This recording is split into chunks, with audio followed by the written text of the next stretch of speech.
The situation calmed down quickly, and for now we were ordered to rest. We had to make most of the time because things change within minutes and we would be moving forward again. We were quartered on a small farm, barely 5 kilometers behind the front lines. The barn was nice and big, and we could shelter 3 tanks there. Finally, no more planes diving on us. The vehicles were serviced and we could lick our wounds. The new loader was a funny guy who had the men laughing with his witty stories after only a few hours. All good men. And I hoped we would all survive the witch's cauldron in Normandy. In the early afternoon, everyone was exhausted, and I ordered everyone to get a few hours of sleep. I had a bad feeling that things would start up again tonight. I found a good spot in the hay and was soon fast asleep. Apparently, nothing could wake me from my death-like sleep. When I woke up, it was already dark. I'd slept for almost 5 hours. My body must have needed it. The men had already prepared something for dinner, which didn't look like field rations. No matter, it was warm and tasted good. Around 9 p.m. we sat together and wondered how the next few days would go. Then suddenly a runner burst in and brought orders. At the same time, a few more men arrived at the farm. The group, it must have been 12 men, threw themselves to the ground and stretched out on all fours. Curious, I went over and wanted to know what this bunch was doing here. I recognized the sergeant major from the day before, and you could see that the men had been through hell. I instructed my men to get the comrades some water, and, if there was still enough, to give them something to eat. They gratefully accepted, and you could see in their faces, with their deep-set eyes, that it must have been a hard fight in the last few hours. I didn't question the squad leader right away. I waited until he was ready. He didn't drink until everyone had quenched their thirst, and even when his men had something to eat, he only reached for the cooking pot afterward. I sat a little way off and looked at the maps, still had with me from the attack area. I lacked the current situation, but it was hinted that we should get another briefing, and that was the first thing tomorrow morning. Smoking, the sergeant major came up to me and asked if he could sit down. I nodded, and Rudolf sat down too. We sat there for a while. Then he began to tell me what he and his squad had experienced in the last few days.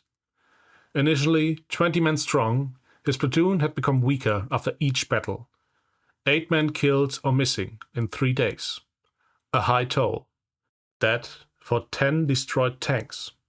He told me the names of the men and how these death-defying men had attacked the British tanks. He had never experienced such men who were so willing to risk their own lives.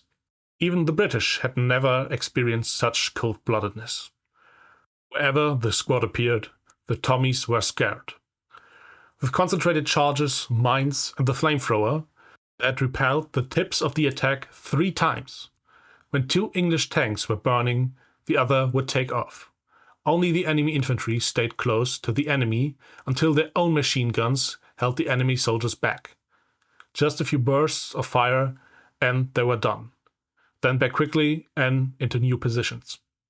Thanks to the hedges, they always had good camouflage and could retreat quickly or advance flanking. For me, as a tankman, these were instructive stories, knowing how these infantrymen thought. Rudy also listened attentively and asked questions here and there about the attacks on enemy tanks. He himself was wounded, left upper arm and only bandaged provisionally. I pointed to the bandage and he only said that it was a clean shot. An English sergeant probably popped out of the hedge and shot the sergeant major with the pistol.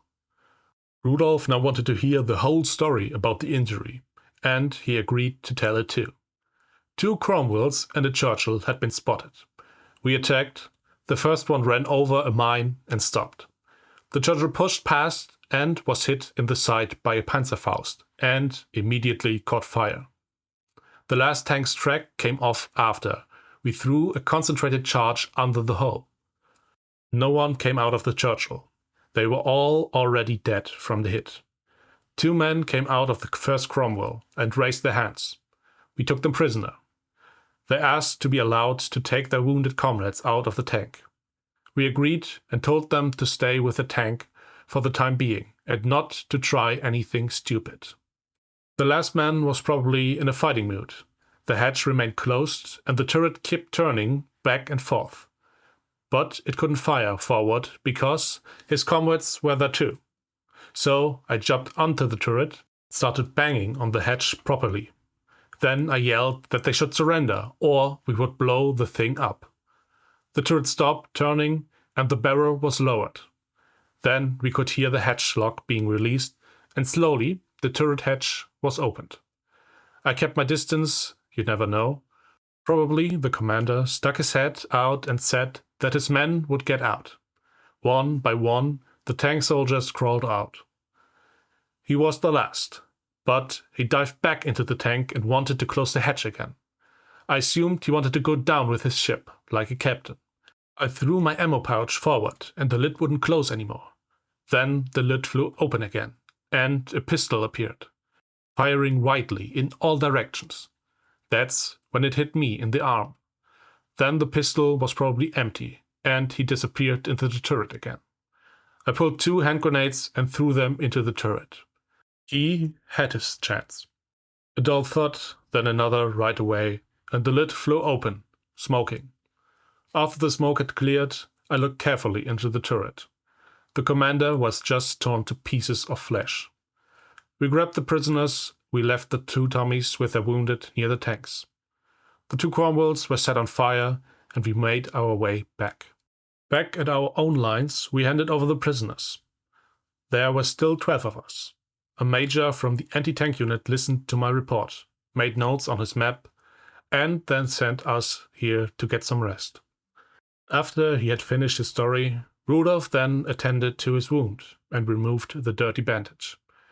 With the first aid kit from our tank, the comrade was re-bandaged, but Rudolf said he should have a doctor look at it anyway.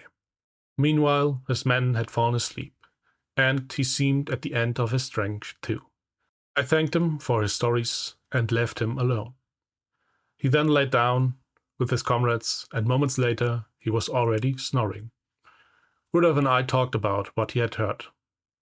He asked me if I would give up the tank so easily. I thought about it. No, not that easily. But first surrendering and then taking up arms again, that's like on the Eastern Front. A dirty trick. That's not the way. Either with a weapon in hand until the end, or lay down your weapon and raise your hands. Then it's just the way to captivity. Rudolf agreed with me. He would have done the same. Only in Russia, he told me, surrendering was a difficult thing. He often heard that when tank crews surrendered, they were dragged out of their fighting vehicles and Ivan only saw the skulls on their collar tabs. Of course, that was immediately associated with the SS, and zap, everyone was shot. Not always, but it happened there in Russia. We sat together for a while. The stories of the sergeant major passed before my mind's eye. We talked for a while more about what tough men they were. If they kept going like this, they won't get out of this alive. The next morning I went to the forward commanding post. Situation report at 10 a.m. It was a small farmhouse completely hidden by trees, and actually very idyllic. Vehicles were well camouflaged nearby, and we were instructed to drive only 1,000 meters. The rest on foot, through an alley, so that no dust cloud could betray us. When we got there, there was a lot of activity, but nevertheless, there was some coffee and a little pastry in front of the house. Wherever that came from, it seemed very fresh. The situation report was very sobering. The defense of Tilly had become almost impossible. Villers Bocage was explained once again, and the men of the LAH were praised. Nevertheless, the situation was tense. Hardly any supplies were coming through, planes everywhere, partisans who were constantly blowing up tracks, and, if you were unlucky, you were suddenly attacked from behind, because the enemy forces could advance quickly and unseen in the protection of hedges and hollows. But there was also good news. The Allies weren't making much progress, losing tanks and vehicles again and again. It seemed as if they would plant 2 new ones on the beach for every destroyed vehicle. For the evening, we were to be deployed again. Advance hard left on Caen and drive a wedge into the enemy troops stationed there.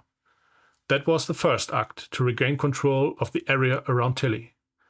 We had our orders, and in the afternoon we were back. Our grenadiers were already on the site, and we prepared everything for the attack. The SS men were still there, and the sergeant major apparently continued to be at the disposal, and was simply integrated into our grenadier groups. As long as his unit knew where he was, that seemed to be okay. Then, in the early evening, we rolled out. 4 Panthers, a flak gun, and 3 half-tracked vehicles with infantry. We were the second vehicle, and I must say, the mood was good. We rolled for almost 2 hours, and in the last daylight, we were in our assembly area. Here, we looked for well-camouflaged positions. Should there be enemy contact earlier, we would be prepared. The grenadiers moved further forward, reconned the forward area, and checked the maps for errors.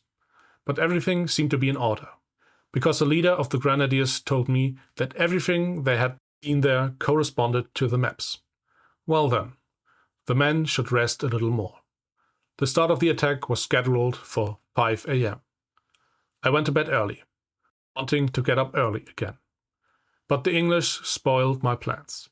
Just as I had made myself comfortable, the first mortar shells landed near us.